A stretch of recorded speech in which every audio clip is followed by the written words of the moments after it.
नहीं, ये मेरा बच्चा नहीं। नहीं,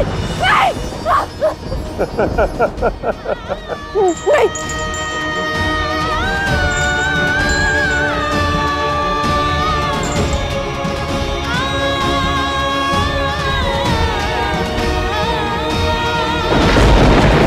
अच्छा, और ये है मेरा कार, तुम्हारी 8वीं संतान।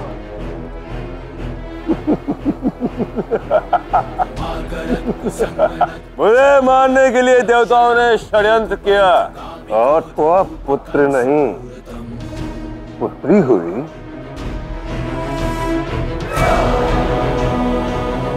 ताकि कंस के साथ छल कर सको।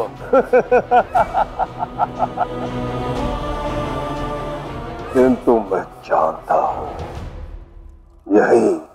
यही मेरा काल है। इसलिए आज मैं कंस अपने काल को कालित करूंगा।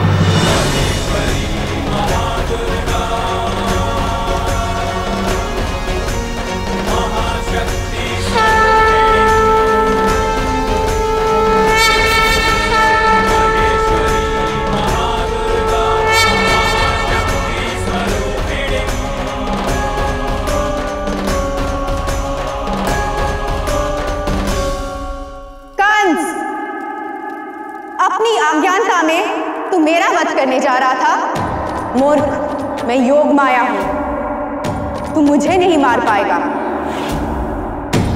परंतु जितने पाप तूने देवकी की सभी संतानों को मारकर किया है, उन सभी पापों का दंड भोगने का समय आ गया है।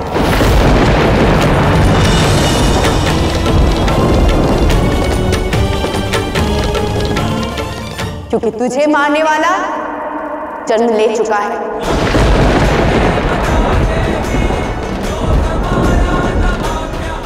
वही होगा तेरा काल।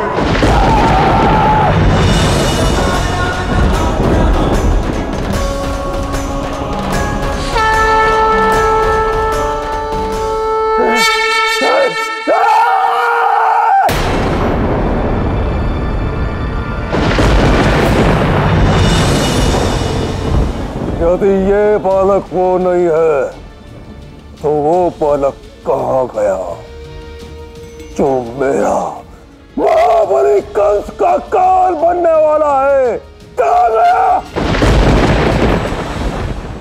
महाराज, हमने समस्त मथुरा में उसे खोजा, किंतु कहीं कोई भी व्यक्ति वो शिशु को ले जाता हुआ नहीं मिला।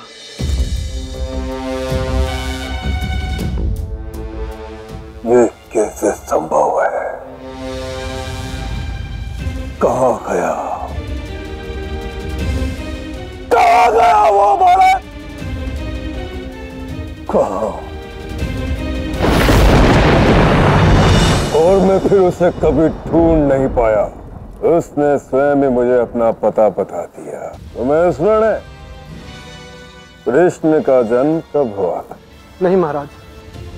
वो दिवस मैं कभी नहीं भूला। मुझे अब भी स्मरण है। भाद्रपद मास के कृष्ण पक्ष के 8वें दिवस को उस कृष्ण का जन्म हुआ था और कृष्ण पक्ष तो आने वाला है। उस कृष्ण का जन्म दिवस शीघ्र ही आने वाला है।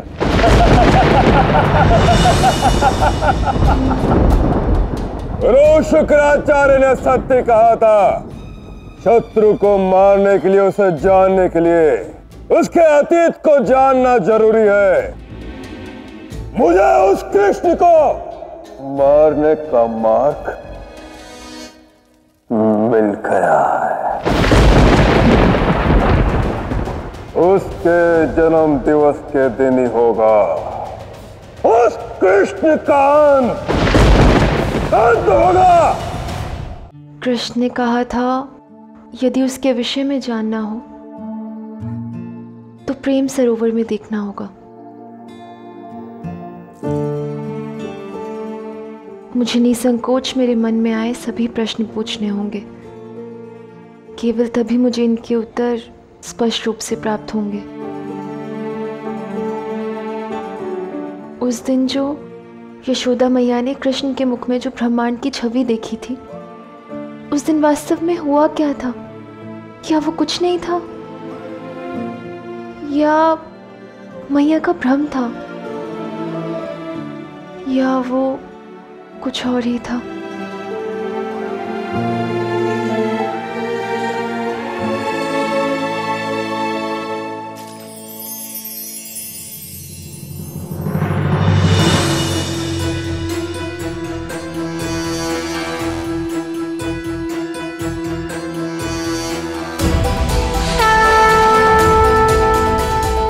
ये कौन है?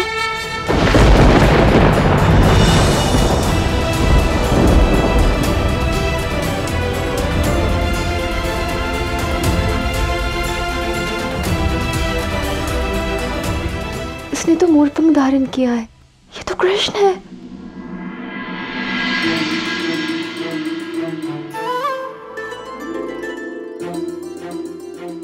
परंतु ये कन्या कौन है?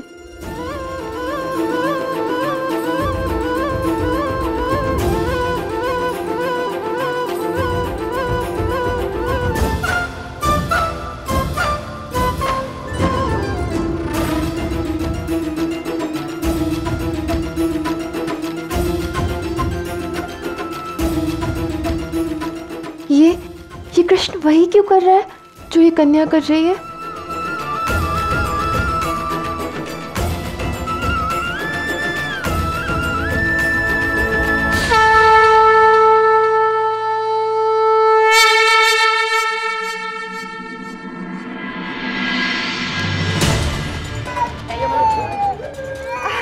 अरे राधा, क्या हुआ पुत्री? क्यों रो रही है?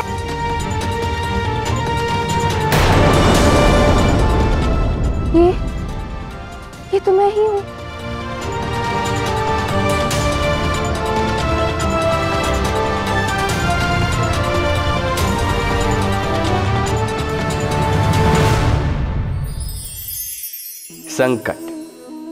संकट का नाम सुनते ही हम सचेत हो जाते हैं। इस संसार में ऐसा कोई जीव नहीं जिसने संकट का सामना ना किया हो, जो संकट से घिरा ना हो। अब कुछ संकट का सामना करते हुए उस पर विजय प्राप्त कर लेते हैं, कुछ नहीं कर पाते। किंतु अधिकतर लोग संकट का यह समय बीत जाने पर संकट के विषय में भूल जाते हैं, और यही उनकी सबसे बड़ी भूल होती है। संकट से जुड़ी ये 3 बातें सदैव स्मरण रखना। पहली, जिन्होंने आपको संकट में डाला उन्हें कभी मत भूलिएगा और भविष्य में सदैव उनसे सावधान रहिए। दूसरी, जिन्होंने संकट के समय पर आपका साथ छोड़ दिया वो आपके मित्र नहीं हैं, परजीवी हैं, और कभी भी भविष्य में उनसे कोई आशा मत रखिएगा। और तीसरी, जिन्होंने संकट के समय पर आपका साथ निभाया, आपका मनोबल बढ़ाया, ये आपके सच्चे मित्र हैं, इन्हें कहीं मत जाने दीजिएगा। तो संकट से जुड़ी ये 3 बातें यदि आप सदैव स्मरण रखते हैं तो संकट भूल कर भी कभी आपके जीवन में पुनः नहीं आएगा। राधे राधे।